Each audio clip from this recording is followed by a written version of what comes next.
ये भारतीय जनता पार्टी कर रही है। सत्ता की लूट और सत्ता की हवस मिटाने की बजाय, करने की बजाय और कोई काम अब भाजपा के पास बचा है क्या? प्रश्न। इस तथाकथित बातचीत में पैसों की सौदेबाजी, विधायकों की निष्ठा खरीदने और राजस्थान की सरकार गिराने का षड्यंत्र सामने आया है।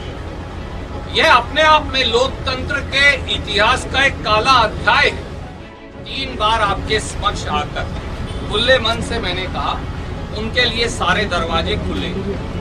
ये भी कहा कि अगर सुबह का बूला शाम को घर आ जाए तो वो बूला नहीं कहला।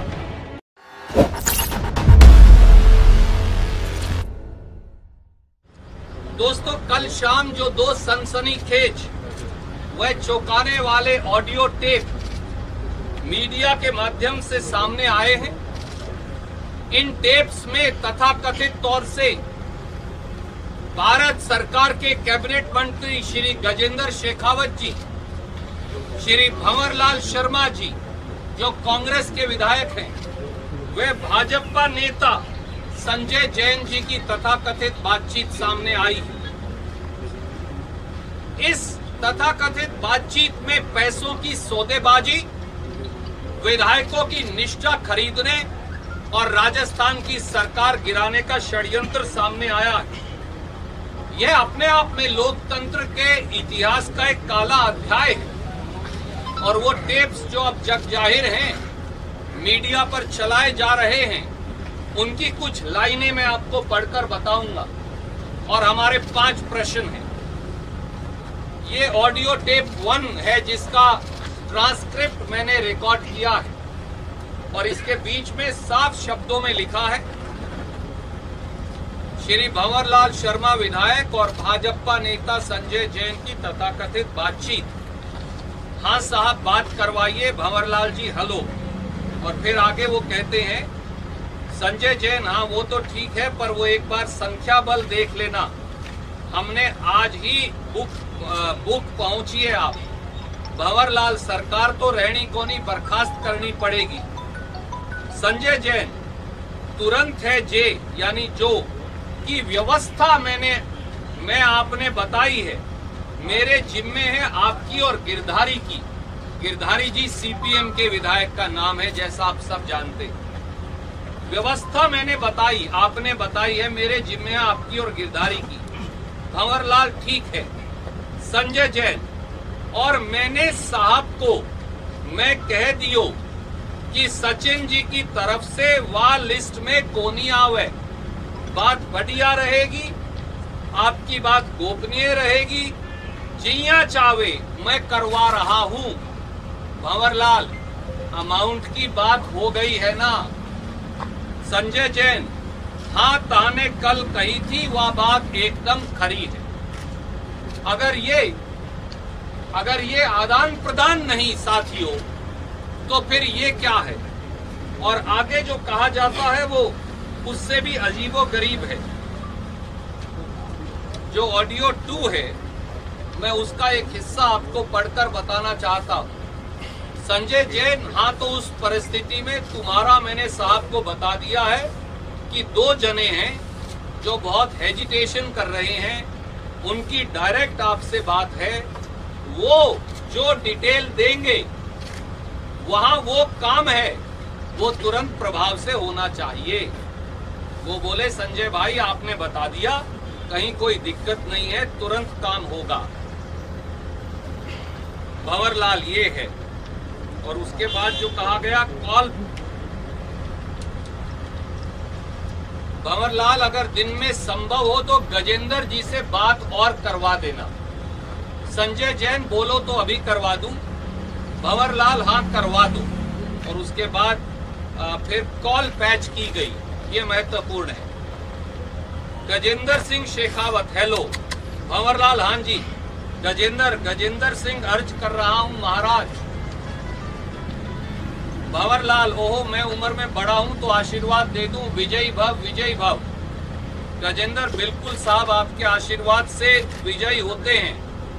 भंवरलाल, सारा मामला 1-2 दिन में संख्या पूरी हो जाएगी। गजेंद्र, बस एक बार संख्या पूरी हो जाए फिर हम यहाँ से भेज देंगे। अब तो क्या है, कल मैंने भी संजय जी से बात की। अपने को 8-10 दिन तो इधर ही रहना है, राज तो 15 दिन तक बाड़े में तो रह नहीं सकता। जैसे ही लोगों को छोड़ देंगे लोग इधर आ जाएंगे। भंवरलाल, ये बात मैं भी समझता हूं कि होटल से राज चाले को नहीं। गजेंद्र हाँ, भंवरलाल और संख्या बल है नहीं। गजेंद्र हाँ, संख्या बल है को नहीं। भंवरलाल, बाकी वो आपकी बात संजय से हो गई होगी आपको। आई रिपीट, बाकी वो आपकी बात संजय से हो गई होगी आपको। गजेंद्र हूँ। भंवरलाल, मेरा लिस्ट में नाम को नहीं, गजेंद्र हूँ। भंवरलाल, मैंने उसको कह दिया है। गजेंद्र हाँ, वो मैं कर लूंगा। दोस्तों, ये तथाकथित बातचीत प्रथम दृष्टि से ये दर्शाती है कि वो लोग जो गुड़गांवा के होटल में भारतीय जनता पार्टी की मेहमान नवाजी और सुरक्षा चक्र में बैठे हैं, भारतीय जनता पार्टी के एक केंद्रीय मंत्री से तथाकथित तरीके से बातचीत कर पैसे का आदान प्रदान हो रहा है और सरकार गिराने की साजिश भी। इसलिए हमारी मांग है कि नंबर 1, प्रथम दृष्टि से राजस्थान की कांग्रेस सरकार गिराने की साजिश में शामिल केंद्र सरकार के केंद्रीय कैबिनेट मंत्री श्री गजेंद्र शेखावत के खिलाफ स्पेशल ऑपरेशन ग्रुप्स एसओजी द्वारा एफआईआर दर्ज की जाए, पूरी जांच हो और अगर पद का दुरुपयोग कर जांच प्रभावित करने का अंदेशा हो, जैसा प्रथम दृष्टि से प्रतीत होता है, तो वारंट लेकर श्री गजेंद्र शेखावत की फौरन गिरफ्तारी की जाए। नंबर 2, श्री भंवरलाल शर्मा विधायक व श्री संजय जैन भाजपा नेता के खिलाफ भी एफआईआर दर्ज कर बिंदु 1 की तर्ज पर कार्यवाही हो। नंबर 3, पैसे का आदान प्रदान किस प्रकार से हो रहा है, वह यह सारा काला धन किसने मुहैया करवाया, कहां से आया, हवाला से ट्रांसफर कैसे हुआ और किस किस को दिया गया, इसकी संपूर्ण जांच हो। नंबर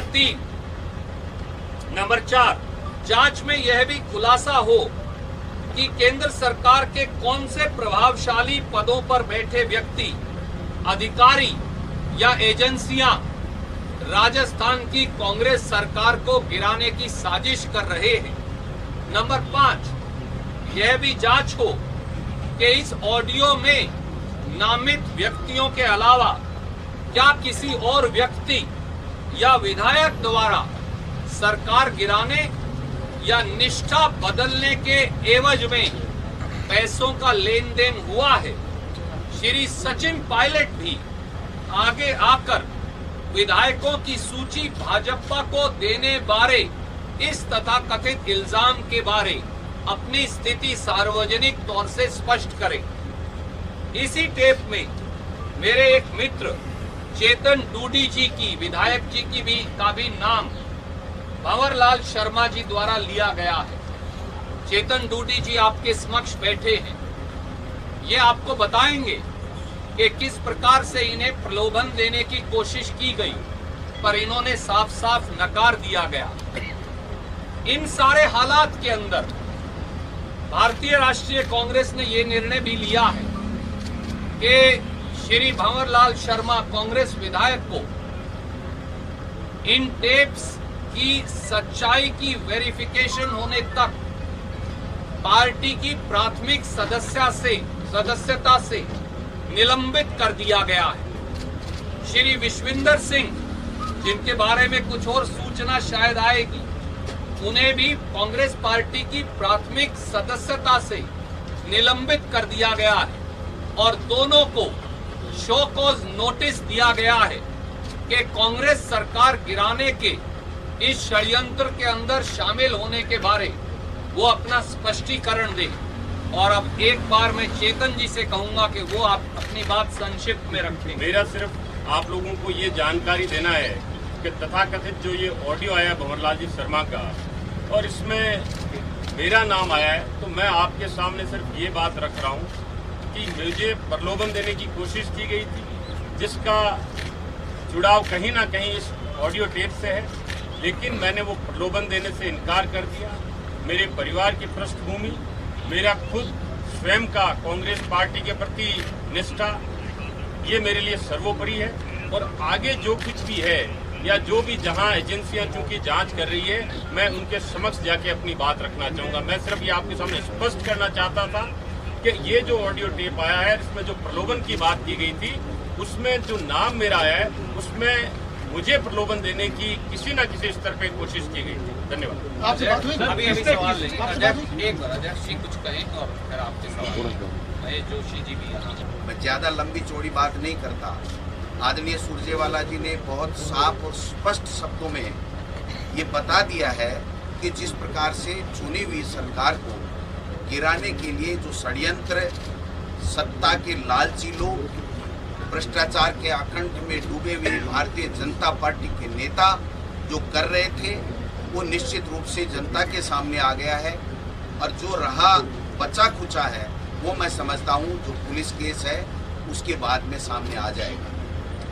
गजेंद्र सिंह जी ने कल एक ट्वीट करके, मैं प्रदेश अध्यक्ष बना तो मुझे ये कहा था कि महाराणा प्रताप की महानता और स्वाभिमान, और हम देश महान मानते हैं, आप परिवार को महान मानते हैं। मैं उसके ऊपर अपनी बात कहना चाहता हूँ कि हाँ, मैं उस परिवार को महान मानता हूँ जिसने इस देश की एकता और अखंडता के लिए इंदिरा जी शहीद हो गई, राजीव जी शहीद हो गए। उस परिवार को महान मानता हूँ, उस पार्टी को महान मानता हूँ जिस कांग्रेस पार्टी ने इस देश को आजाद किया। लेकिन मैं गजेंद्र सिंह जी से पूछना चाहता हूँ कि महाराणा प्रताप ने उनकी महानता, उनका शौर्य, उनकी वीरता, उनका स्वाभिमान के पाठ में कहीं ये बात तो नहीं थी कि वो भ्रष्टाचार के आकंठ में डूब करके इस प्रकार का घिनौना करके लोकतंत्र से चुनी हुई सरकार को उखाड़ने के लिए करेगा। गजेंद्र सिंह जी को और राजस्थान की जनता ने मोदी जी की सरकार को इसलिए भेजा था कि राजस्थान में जो पानी की कमी है, वैसे लोगों की आप प्यास बुझाइए, पानी दीजिए, लेकिन वो पानी की गंगा नहीं ला करके भ्रष्टाचार की गंगा ला करके चुनी हुई सरकार को और लोकतंत्र को खत्म करना चाहते हैं। उनमें अगर थोड़ी बहुत भी नैतिकता बची है तो वो इस्तीफा दें और तुरंत प्रभाव से मोदी जी महाराष्ट्र में एक लोकतांत्रिक तरीके से भी चुनी सरकार, मनोनीत सरकार को 1 मिनट में ट्वीट करते हैं। आज इतने दिन बाद में भी प्रधानमंत्री जी किसी तरह का कोई बयान नहीं दे रहे हैं और कल के बाद में तुरंत प्रभाव से गजेंद्र जी के खिलाफ भारतीय जनता पार्टी अगर नैतिकता की बात करती है, वो स्वाभिमान की बात करती है, वो देश महान की बात करती है, तो उसको तुरंत प्रभाव से उनको बर्खास्त करना चाहिए और पुलिस को उनको कहना चाहिए वो पुलिस में जाकर के अपने बयान दें। तो मैं समझता हूँ सारी बातें स्पष्ट हो गई हैं। राजस्थान में कांग्रेस की सरकार अशोक गहलोत जी के नेतृत्व में है, अशोक गहलोत जी के नेतृत्व में रहेगी। आदरणीय मित्र, पहली बात तो अब एसओजी इस बातचीत की जांच करेगी और इसकी वैधता की जांच करेगी। क्या षड्यंत्र था, इसकी जांच करेगी, इसकी बाकायदा जांच भी करेगी, इसकी वैधता की भी जांच होगी। जिन लोगों के इसमें नाम है उनके बयान भी दर्ज होंगे उनके खिलाफ। मेरा ये मानना है अब एसओजी को अब क्या देरी है, अब गजेंद्र शेखावत जी पर, भंवरलाल शर्मा जी पर, ये जो जैन साहब इसमें तथाकथित बातचीत में, इन पर एफआईआर दर्ज करना चाहिए। जरूरत हो तो गिरफ्तारी करनी चाहिए, क्योंकि आप कितने भी बड़े हो, इस देश का संविधान और कानून आपसे बड़ा है। जब हम संविधान की शपथ लेते हैं तो संविधान के संरक्षण और सुरक्षा की शपथ लेते हैं। चुनी हुई सरकारों को षड्यंत्रकारी तरीकों से विधायकों की खरीद फरोख्त से गिराने की नहीं, जो कुकृत्य भारतीय जनता पार्टी कर रही है, सत्ता की लूट और सत्ता की हवस मिटाने की बजाय, करने की बजाय और कोई काम अब भाजपा के पास बचा है क्या? प्रश्न ये। देखिए, जो बातें पार्टी के लेवल पर होनी चाहिए वो पार्टी के ही लेवल पर होनी चाहिए। 3 बार आपके समक्ष आकर खुले मन से मैंने कहा उनके लिए सारे दरवाजे खुले। ये भी कहा कि अगर सुबह का बूला शाम को घर आ जाए तो वो बूला नहीं कहलाता। उसके बाद क्या वार्तालाप हुई, आप भी ये मानेंगे कि शायद सार्वजनिक तौर से मीडिया के समक्ष कहना या आपके माध्यम से कहना एक व्यक्तिगत बात को कहना उचित नहीं रहेगा। सवाल ये है कि ये सारे तथ्य प्रथम दृष्टि से भारत सरकार की संलिप्तता को राजस्थान की सरकार को गिराने में दिखाते हैं। क्या गजेंद्र शेखावत जी अकेले ये काम कर सकते हैं? अगर ये तथ्य सही है तो जवाब नहीं में है। इस बात की पहुंच गजेंद्र जी से बहुत ऊपर मिलेगी। वो ऊपर कहां तक है? कौन है दिल्ली में बैठकर जो राजस्थान के सरकार के विधायकों की, कांग्रेस के विधायकों की खरीद फरोख्त कर रहा है? ये सामने आना आवश्यक है ताकि वो लोग जो प्रजातंत्र का चीरहरण करते हैं और जनमत का अपहरण करते हैं, उनका चेहरा, उन भाजपाइयों का चेहरा बेनकाब हो। अगर आपको हमारे वीडियोस पसंद आए तो प्लीज लाइक करें, सब्सक्राइब करें और शेयर करें।